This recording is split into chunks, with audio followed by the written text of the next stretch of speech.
ସଫଳ ହେଲେ ଖୁସି ହେବା ଭଲ, କିନ୍ତୁ ବିଫଳ ହେଲେ ଶିଖିବା ଅଧିକ ଗୁରୁତ୍ୱପୂର୍ଣ୍ଣ।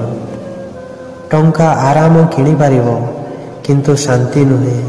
ଯେଉଁ ଘରେ ଶାନ୍ତି ଥାଏ ସେହି ଘରେ ଧନୀର ଆବଶ୍ୟକ ନାହିଁ। ସମ୍ପର୍କ ଖାଲି ସେଇଟା ନୁହେଁ ଯିଏ ସୁଖ କି ଦୁଃଖରେ ପାଖରେ ରୁହେ। ସମ୍ପର୍କ ତ ସେଇଟା ଯିଏ ସବୁ ପରିସ୍ଥିତିରେ ଆପଣାର ହେବାର ଅନୁଭବ କରାଏ। କେବଳ ନିଜ ପାଇଁ ବଞ୍ଚିଲେ ଜୀବନ ମୂଲ୍ୟହୀନ ହୋଇଯାଏ। ଅନ୍ୟମାନଙ୍କ ପାଇଁ ବଞ୍ଚିଲେ ନୂଆ ଜୀବନ ମିଳିଯାଏ। ଯେଉଁଠି ଆଶା ଥାଏ କିନ୍ତୁ ଅପେକ୍ଷା ନଥାଏ, କେବଳ ସେଇଠି ଶାନ୍ତି ଥାଏ।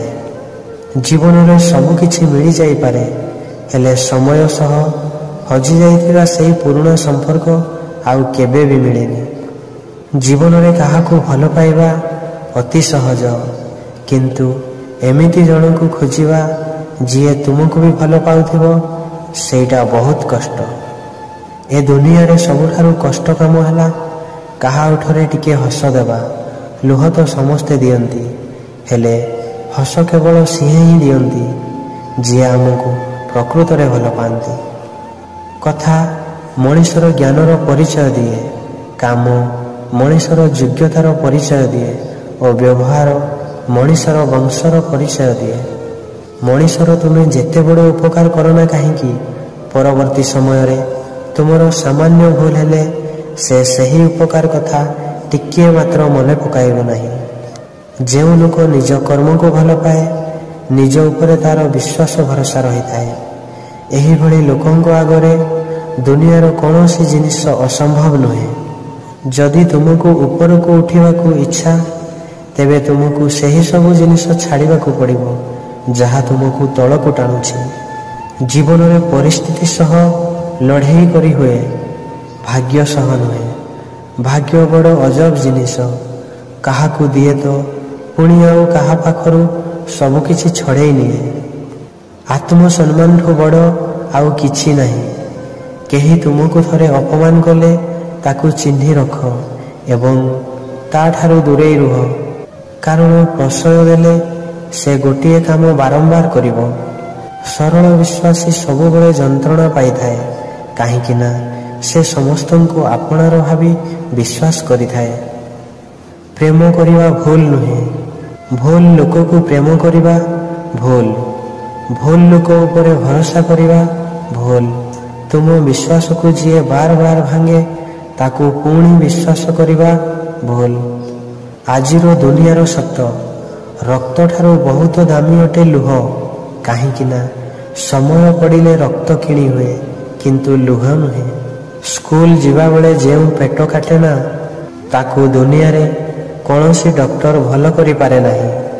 ସତ କହିବ, କେଉଁମାନେ ଏହି ରୋଗର ଶିକାର ହୋଇଛନ୍ତି। ସବୁବେଳେ ସାହସ ରଖ, ଆଗକୁ ବଢ଼। ଅପମାନ, ଗାଳି ଓ ଅଭିଯୋଗ ତ ଭଗବାନଙ୍କୁ ବି ମିଳିଥାଏ। ଆମେ ତ ସେମିତି ଗୋଟେ ତୁଚ୍ଛ ମଣିଷ ଅଟୁ। କମ୍ ବୟସରେ ମିଳିଥିବା ସୁଖ ମଣିଷକୁ କେବେ ବି ଶକ୍ତିଶାଳୀ ବନିବାକୁ ଦେଇନଥାଏ, କିନ୍ତୁ କମ୍ ବୟସରେ ମିଳିଥିବା ଦୁଃଖ ମଣିଷକୁ ବହୁତ ଶକ୍ତିଶାଳୀ ବନେଇ ଦେଇଥାଏ। ସଫଳତା ଗୋଟିଏ ଦିନରେ ହାସଲ ହୁଏ ନାହିଁ, କିନ୍ତୁ ଦିନେ ନିଶ୍ଚିତ ଭାବରେ ହାସଲ ହୁଏ। ପଡ଼ିବା ପରେ ମଧ୍ୟ ଯିଏ ଉଠି ପଡ଼େ ସେ ହିଁ ପ୍ରକୃତ ବିଜେତା। ସ୍ୱାର୍ଥପର, ଯେତେବେଳେ ଆବଶ୍ୟକତା ଶେଷ ହୋଇଯାଏ, ମନୁଷ୍ୟ ସେହି ସମର୍ଥନକୁ ଭୁଲି ଯାଆନ୍ତି ଯାହାର ଦୁଃଖ କଷ୍ଟ ସମୟରେ ସେମାନଙ୍କ ପାଖରେ ଛିଡ଼ା ହୋଇଥିଲା। ନିଜର ଚିନ୍ତାଧାରା ଉଚ୍ଚ ରଖ, କାରଣ ମୁଣ୍ଡ ନୁଆଁଇ ସଫଳତା ହାସଲ ହୁଏ ନାହିଁ, ବରଂ ମୁଣ୍ଡ ଉଚ୍ଚ କରି ଚାଲିବା ଦ୍ୱାରା ସଫଳତା ପ୍ରାପ୍ତ ହୁଏ। ତୁମ ସାଥିରେ ମୁଁ ସେ ପର୍ଯ୍ୟନ୍ତ ଥିବି ଯେ ପର୍ଯ୍ୟନ୍ତ ମୋ ନିଶ୍ୱାସ ମୋ ସାଥିରେ ଥିବ। ସମସ୍ୟା ହେଉଛି ଜୀବନର ଏକ ପାର୍ଟ, ତାକୁ ସାମ୍ନା କରିବା ହେଉଛି ଜୀବନର ଏକ ଆର୍ଟ। ଜୀବନରେ କେବେ ବି କାହାକୁ ଛୋଟ ଭାବିବ ନାହିଁ, କାରଣ ସାରା ଦୁନିଆକୁ ଡୁବେଇ ଦେଉଥିବା ସମୁଦ୍ର ବି ଗୋଟିଏ ତେଲ ଟୋପାକୁ ବୁଡ଼େଇ ପାରେ ନାହିଁ। ଅନ୍ୟର ଖୁସି ପାଇଁ ବେଳେବେଳେ ପରିସ୍ଥିତି ମଣିଷକୁ ନେଇ ଏମିତି ଏକ ମୋଡ଼ରେ ଠିଆ କରେଇ ଦିଏ ଯେଉଁଠି ଅନ୍ୟର ଖୁସି ପାଇଁ ନିଜର ଖୁସିକୁ ବଳି ଦେବାକୁ ପଡ଼େ।